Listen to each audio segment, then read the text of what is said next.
വിശദമായ വാർത്തകളിലേക്ക്. റിപ്പബ്ലിക് ദിനാഘോഷങ്ങൾക്ക് പ്രൗഢഗംഭീരമായ ചടങ്ങുകളോടെ ആഘോഷിക്കുകയാണ് ഗൾഫ് മേഖലയും. ഇന്ത്യയിൽ നിന്നുള്ള വിവിധ സംഘടനകളുടെ നേതൃത്വത്തിൽ വൈവിധ്യമാർന്ന പരിപാടികളാണ് അരങ്ങേറിയത്.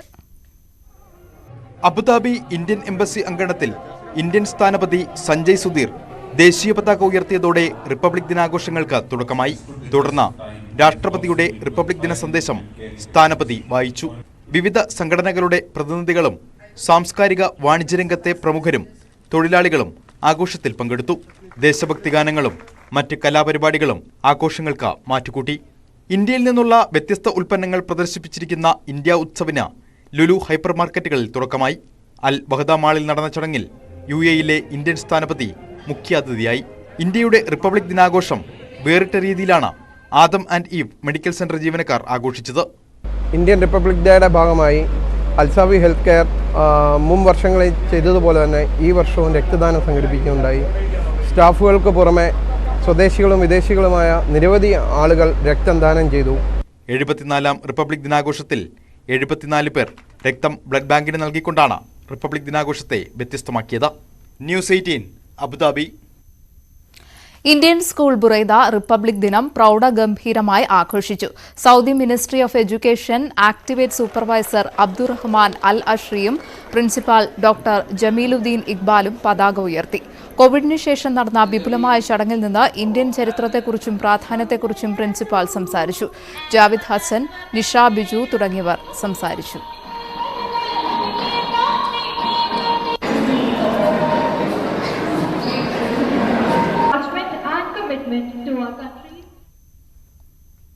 അബുദാബിയിൽ മലയാളി സമാജത്തിന്റെ ആഭിമുഖ്യത്തിൽ റിപ്പബ്ലിക് ദിനാഘോഷങ്ങൾ സംഘടിപ്പിച്ചു. രാവിലെ 7 മണിക്ക് സമാജം അങ്കണത്തിൽ ദേശീയ പതാക സമാജം പ്രസിഡന്റ് റഫീഖ് കൈനയിൽ ഉയർത്തി. തുടർന്ന് നടത്തിയ റിപ്പബ്ലിക് ദിന സന്ദേശത്തിൽ സ്വാതന്ത്ര്യബോധത്തെക്കാൾ ഭയം ഭരിക്കുമ്പോൾ ഭരണഘടനയെ സംരക്ഷിക്കുവാൻ പ്രതിജ്ഞാബദ്ധരാണ് എന്ന് റഫീഖ് കൈനയിൽ പറഞ്ഞു. സമാജം general secretary MU Irshad, vice president Rekhin Soman, treasurer Ajas Appadath, committee അംഗങ്ങളായ AM Ansar, Sabu Augustine, PT Riyasudheen, TD Anilkumar എന്നിവർ സംസാരിച്ചു. CM അബ്ദുൽ ഖരീം, ബിജു വാര്യർ, രാജേഷ് മണത്തിൽ, ഭദ്രൻ, റജുല അനിൽ എന്നിവർ ചടങ്ങുകൾക്ക് നേതൃത്വം നൽകി. UAE-യിൽ കനത്ത മഴ തുടരുന്നു. റോഡുകളിൽ വെള്ളക്കെട്ട് രൂക്ഷമാണ്. മണിക്കൂറുകൾ നീണ്ട ഗതാഗത കുരുക്കും അനുഭവപ്പെടുന്നുണ്ട്. നാളെയും മഴ തുടരുമെന്നാണ് കാലാവസ്ഥാ കേന്ദ്രം അറിയിച്ചത്. തുടർച്ചയായ 3ാം ദിനവും UAE-യിൽ മഴ ശക്തമാണ്. പുലർച്ചെ മുതൽ എല്ലാ എമിറേറ്റുകളിലും മഴ പെയ്തു. റോഡുകളിൽ വെള്ളക്കെട്ട് രൂക്ഷമായത് ഡ്രൈവർമാരെ വലച്ചു. വെള്ളം നിറഞ്ഞതോടെ വിവിധ റോഡുകൾ അടച്ചതായി Dubai roads and transport authority അറിയിച്ചു. കനത്ത മഴയിൽ വാഹനാപകടങ്ങൾ റിപ്പോർട്ട് ചെയ്തതായി ദുബായ് പോലീസ് അറിയിച്ചു.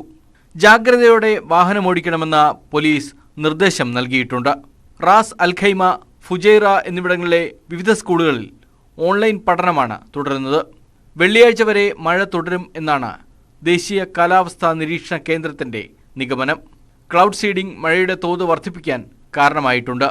തിങ്കളാഴ്ച മുതൽ 13 തവണ ക്ലൗഡ് സീഡിംഗ് നടത്തിയതായി കാലാവസ്ഥാ നിരീക്ഷണ കേന്ദ്രം അറിയിച്ചു. ഈ മാസം 44 ക്ലൗഡ് സീഡിംഗ് ആണ് പൂർത്തീകരിച്ചത്.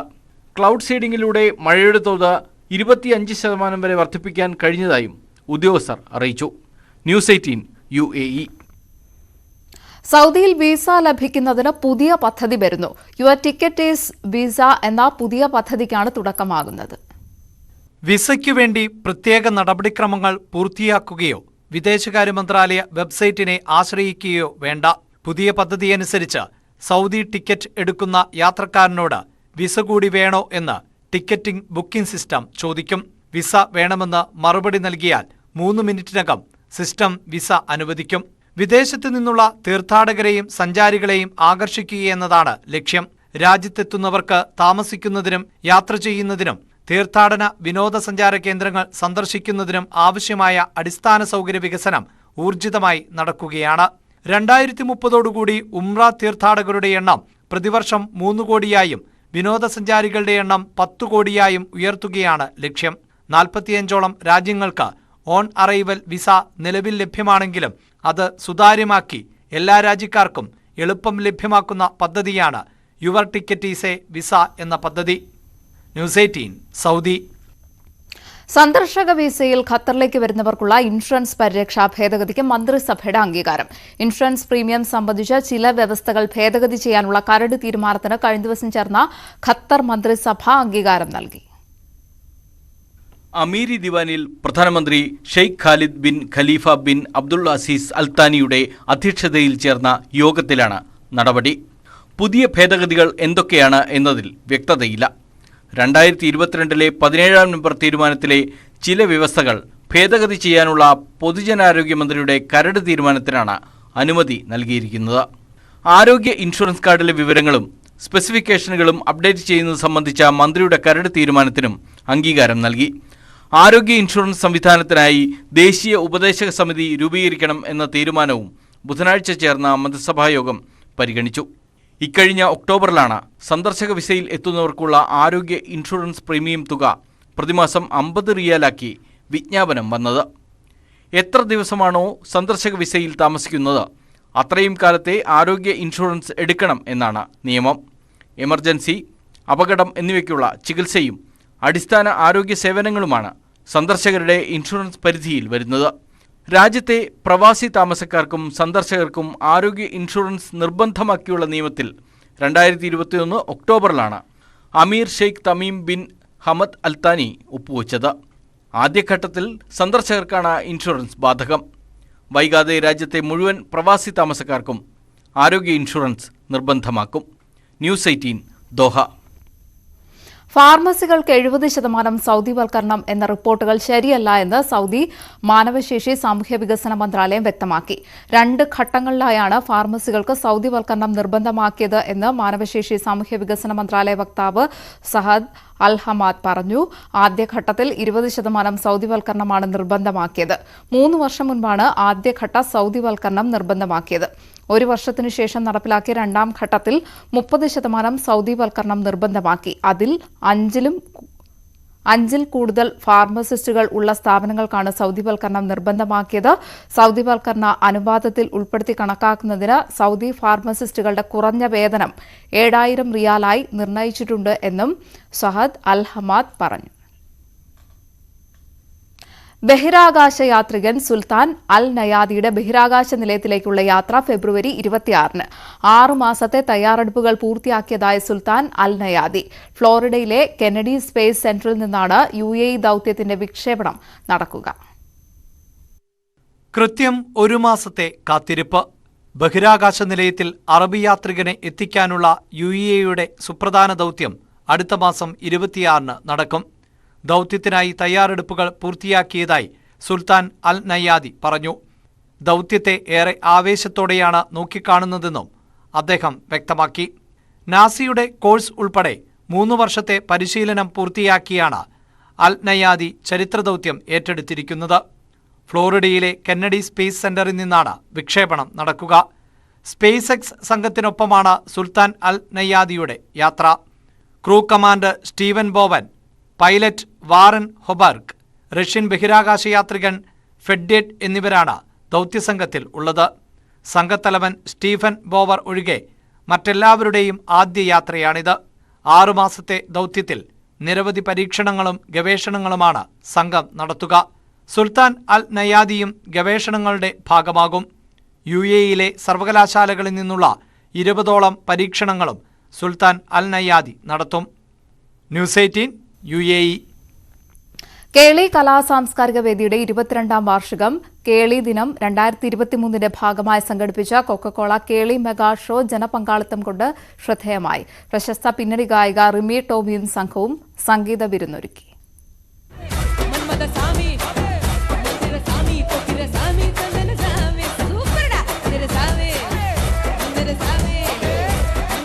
അൽഹയർ അൽ ഉവൈദ ഫാം ഹൌസ് ഗ്രൗണ്ടിൽ പ്രത്യേകം സജ്ജീകരിച്ച വേദിയിൽ 10000ങ്ങളെ സാക്ഷി നിർത്തിയാണ് റിമി ടോമിയും സംഘവും സംഗീത വിരുന്നൊരുക്കിയത്.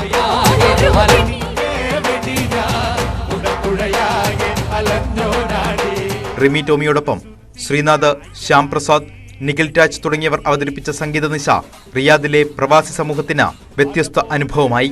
സൗദി അറേബ്യയിലെ നിയമങ്ങളിൽ വരുത്തിയ പുതിയ മാറ്റങ്ങൾ തന്നെ അത്ഭുതപ്പെടുത്തിയെന്നും സൗദിയിലെ ആദ്യ സന്ദർശനം കേളിയോടൊപ്പമായതിൽ വളരെയേറെ സന്തോഷം തോന്നുന്നുവെന്നും റിമി ടോമി പറഞ്ഞു.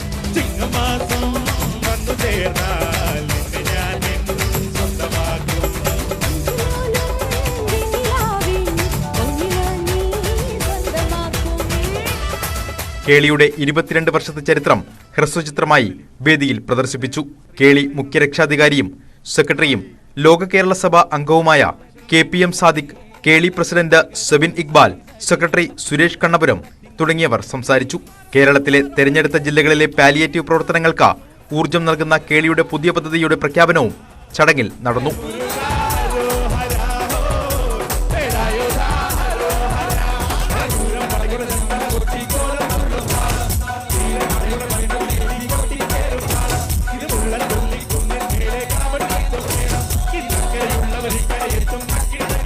News 18 Riyadh. റിയാദിലുണ്ടായ വാഹനാപകടത്തിൽ കാഞ്ഞങ്ങാട് സ്വദേശി മരിച്ചു. മണികണ്ഠനാണ് മരിച്ചത്.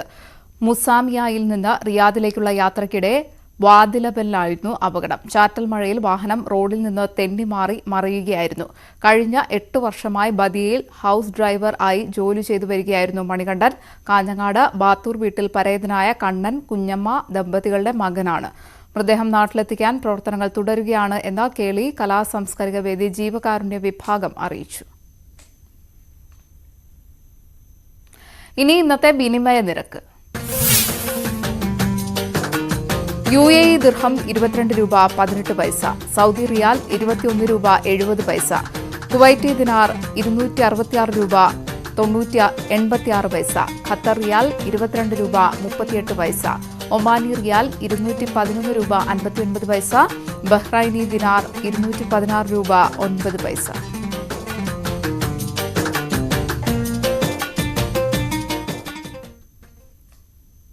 വാർത്തകൾ അവസാനിക്കുന്നില്ല. ഇടവേളകളില്ലാതെ ന്യൂസ് 18 യൂട്യൂബ് ചാനലിൽ കാണാം.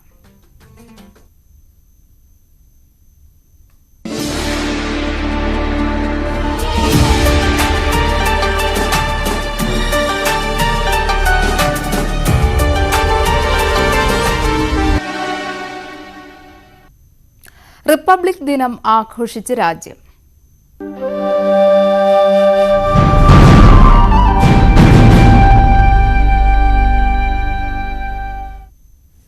എഴുപത്തിനാലാം റിപ്പബ്ലിക് ദിനം കർത്തവ്യപഥിൽ വർണ്ണാഭമായി ആഘോഷിച്ച് രാജ്യം. ഇന്ത്യയുടെ സൈനിക മികവും സാംസ്കാരിക പാരമ്പര്യവും വീണ്ടും വിളംബരം ചെയ്യുന്നതായിരുന്നു ചടങ്ങുകൾ.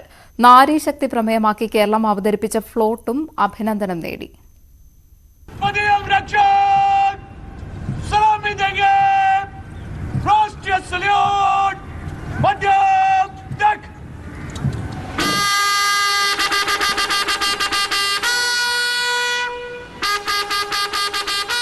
രാഷ്ട്രപതി ദ്രൗപദി മുർമു ദേശീയ പതാക ഉയർത്തിയതോടെയാണ് 74-ാം റിപ്പബ്ലിക് ദിന ചടങ്ങുകൾക്ക് തുടക്കമായത്. ന്യൂഡൽഹിയിലെ ദേശീയ യുദ്ധസ്മാരകത്തിൽ പ്രധാനമന്ത്രി നരേന്ദ്രമോദി പുഷ്പചക്രം സമർപ്പിച്ചു. Egypt president Abdul Fattah al Sisi ആയിരുന്നു ഇത്തവണ റിപ്പബ്ലിക് ദിനത്തിലെ മുഖ്യാതിഥി.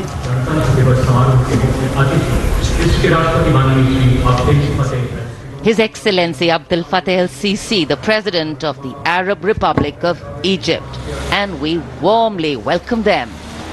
കര, നാവിക, വ്യോമസേനകളും വിവിധ അർദ്ധസൈനിക വിഭാഗങ്ങളും NCC ഉൾപ്പെടെയുള്ള വിഭാഗങ്ങളും കർത്തവ്യപഥിലൂടെ മാർച്ച് ചെയ്ത് നീങ്ങി. പരേഡിനെ രാഷ്ട്രപതി അഭിവാദ്യം ചെയ്തു. ഈജിപ്ത് സായുധ സേനാ ബാൻഡും സംഘവും പരേഡിൽ അണിനിരന്നു. इस दस्ते में कुल 144 सैनिक हैं जो वहां के सशस्त्र बलों की मुख्य शाखाओं से लिए गए हैं. मिस्र राष्ट्र की महानता और प्राचीन इतिहास में इसके गौरव को दर्शाते ये सैनिक വിവിധ സംസ്ഥാനങ്ങളുടെയും കേന്ദ്രഭരണ പ്രദേശങ്ങളുടെയും 17 ഫ്ലോട്ടുകളും വിവിധ മന്ത്രാലയങ്ങളുടെയും വകുപ്പുകളുടേതുമായി 6 ഫ്ലോട്ടുകളും മികവുറ്റതായിരുന്നു. കളരിപ്പയറ്റും ഗോത്രനൃത്തവും ചെണ്ടമേളവും അടക്കമുള്ള നാടൻ കലാരൂപങ്ങൾ ഉൾപ്പെടുത്തിയായിരുന്നു കേരളത്തിന്റെ ഫ്ലോട്ട്. ദേശീയ ചലച്ചിത്ര പുരസ്കാര ജേതാവ് നഞ്ചിയമ്മയും നാരീശക്തി പുരസ്കാര ജേതാവ് കാർത്തിയാനിയമ്മയും ഫ്ലോട്ടിൽ പെൺകരുത്തിന്റെ പ്രതീകങ്ങളായി.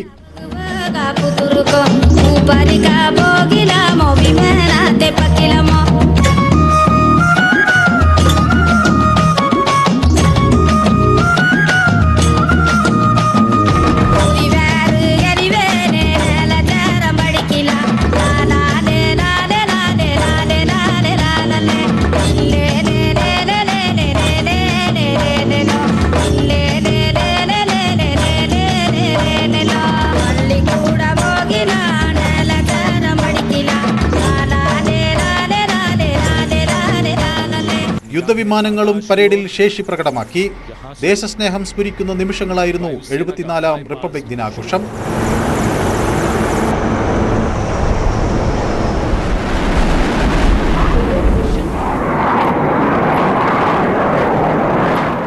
National desk news 18.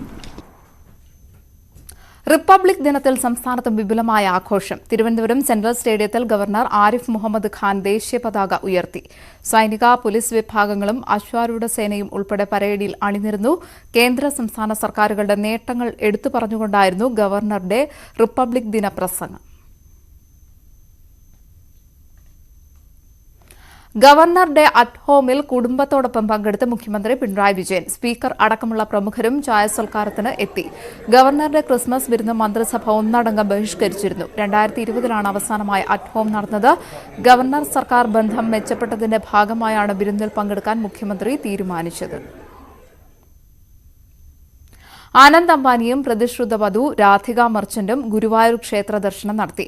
1 മണിയോടെയാണ് ഇരുവരും ഗുരുവായൂരിൽ എത്തിയത്. ക്ഷേത്രത്തിൽ നെയ്യും കാണിക്കയും സമർപ്പിച്ചു. അരമണിക്കൂറോളം ക്ഷേത്രത്തിൽ ചെലവഴിച്ച ശേഷമാണ് ഇരുവരും മടങ്ങിയത്. ദേവസ്വം മൾട്ടി സ്പെഷ്യാലിറ്റി ആശുപത്രിയുടെ പദ്ധതി രൂപരേഖ ആനന്ദിന് ദേവസ്വം ചെയർമാൻ VK വിജയൻ കൈമാറി. ഇരുവരും ആനക്കോട്ടയും സന്ദർശിച്ചു. വിവാഹത്തിന് മുന്നോടിയായിട്ടായിരുന്നു ക്ഷേത്ര ദർശനം. കഴിഞ്ഞ ദിവസം ആനന്ദ് അംബാനി പുരി ജഗന്നാഥ ക്ഷേത്രത്തിലും ദർശനം നടത്തിയിരുന്നു. ഭക്ഷണത്തിൽ തേരട്ടെ കണ്ടതിനെ തുടർന്ന് പറവൂരിൽ മറ്റൊരു ഹോട്ടൽ കൂടി പൂട്ടി. നഗരത്തിൽ പ്രവർത്തിക്കുന്ന ഹോട്ടൽ വസന്ത വിഹാറാണ് മുനിസിപ്പൽ ആരോഗ്യ വിഭാഗം ഇടപെട്ട് പൂട്ടിച്ചത്. വ്യാഴാഴ്ച രാവിലെ 10 മണിയോടെയായിരുന്നു സംഭവം. മാഞ്ഞാലി തേലത്തുരുത്തിൽ നിന്ന് ഭക്ഷണം കഴിക്കാനെത്തിയ കുടുംബത്തിനാണ് ദുരനുഭവം. മസാല ദോശ കഴിച്ചുകൊണ്ടിരിക്കെ മസാലയിലാണ് ചത്ത തേരട്ടെ കണ്ടെത്തിയത്. കുടുംബം പരാതി പറഞ്ഞതിനെ തുടർന്ന് ഹോട്ടൽ അടച്ചു. പിന്നീട് നഗരസഭ JHI ധന്യയുടെ നേതൃത്വത്തിൽ ആരോഗ്യ വിഭാഗമെത്തി ഹോട്ടലിൽ പരിശോധന നടത്തി. അടുക്കളയും മറ്റും വൃത്തിഹീനമെന്ന് കണ്ടെത്തി അടച്ചിടാൻ നിർദ്ദേശം നൽകി. ഗൾഫ് 18 പൂർണ്ണമാകുന്നു. നമസ്കാരം.